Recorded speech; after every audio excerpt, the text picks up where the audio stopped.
আসসালামু আলাইকুম ভিউয়ার্স, কেমন আছো? আশা করি তোমরা ভালো আছো। আজকে আমি তোমাদের সাথে ট্রান্সলেশন আর একটা ক্লাস নিয়ে আসলাম। সেটা হলো চলো চলতে চলতে কথা বলি, চলো হাঁটতে হাঁটতে কথা বলি, চলো খেলতে খেলতে ব্যায়াম করি, চলো পড়তে পড়তে বুঝি, চলো নাচতে নাচতে গান গাই। একটা শব্দ কমন, সেটা হলো চলো। প্রত্যেকটার সাথে চলো।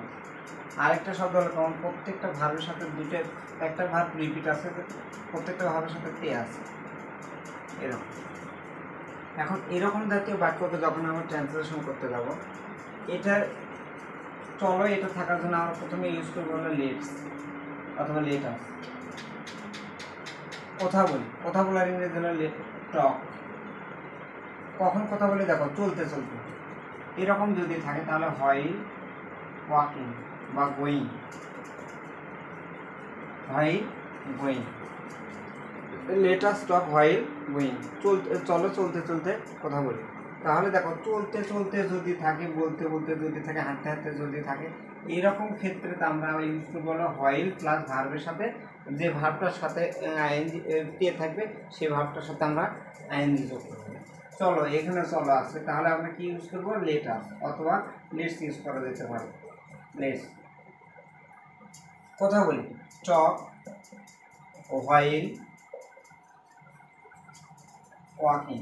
হাঁটার ইংরেজি হলো ওয়াকিং, চলার ইংরেজি হলো গোয়িং। আচ্ছা, নিচের বাক্যে আছে চলো খেলতে খেলতে ব্যায়াম করি। চলো লেটস অথবা লেটাস। ব্যায়াম করার ইংরেজি হলো টেকিং এক্সারসাইজ। কখন?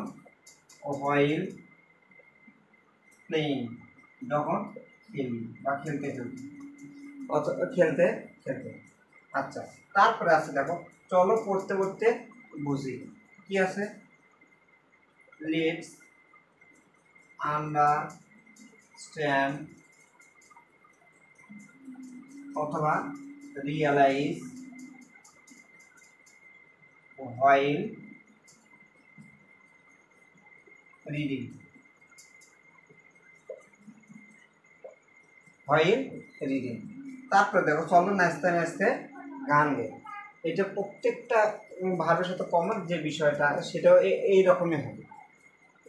তাহলে আমরা প্রথমে চলো এটার জন্য আমরা কি ইউজ করবো? লেটস বা লেটাস।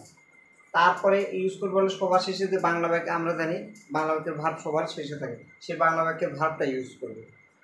আচ্ছা, তারপরে যে ভার্বটার সাথে তে থাকবে, যেমন ধরো হাঁটতে হাঁটতে, এটা এটা থাকার জন্য আমরা ইউজ করবো হলো হোয়াইল, তারপর এই ভার্বের সাথে আইএনজি। কারণ হোয়াইল এক ধরনের প্রিপোজিশন পরে ভার্বের সাথে আইএনজি যোগ হয়। তাহলে এই বাক্যটা চলো নাচতে নাচতে গান গাই। তাহলে কি হবে? লেটস আস সিং হোয়াইল নাচার ইংরেজি হলো ড্যান্স, তার সাথে আইন ড্যান্সিং। আচ্ছা, এখন আরো কিছু বাক্য আছে, যেমন ধরো বিশ্রাম নিতে নিতে আলোচনা করি। আলোচনা করি, বিশ্রাম নিতে নিতে আলোচনা করি। আচ্ছা, এরকম যদি থাকে তাহলে কি হবে দেখো, বিশ্রাম নিতে প্রথমে হবে হলো লেট আস। আলোচনা করার হলো ডিসকাস হোয়াইল টেকিং রেস্ট। আচ্ছা, চলো খেতে খেতে কথা বলি। এরকম ক্ষেত্রে আবার লেটস বা লেটাস, যেটা তোমাদের ইচ্ছা। কথা বলার জন্য টক হোয়াইল ইটিং, এরকম। আচ্ছা, চলো এরকম হতে পারে।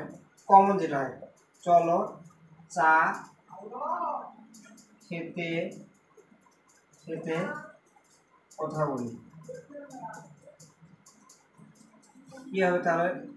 লেট আস টক while taking tea, এরকম করে। তাহলে আমরা আজকে যে স্ট্রাকচারটা শিখলাম সেটা হলো চলোর সাথে যদি একটা ভাব দুটো ভাব থাকে, একই ভাব দুইবার যদি থাকে এবং তার সাথে যদি টিয়ে থাকে, সেই ক্ষেত্রে আমাদের স্ট্রাকচারটা হবে হলো প্রথমে লেটস বা লেটাস, তারপর শেষের ভাব, তারপরে হোয়াইল, তারপরে যে ভাবটা দুইবার থাকবে দ্বিতীয় থাকবে সেই ভাবের সাথে আমরা কি করব? চোখ বন্ধ করে আইএনজি যোগ করব।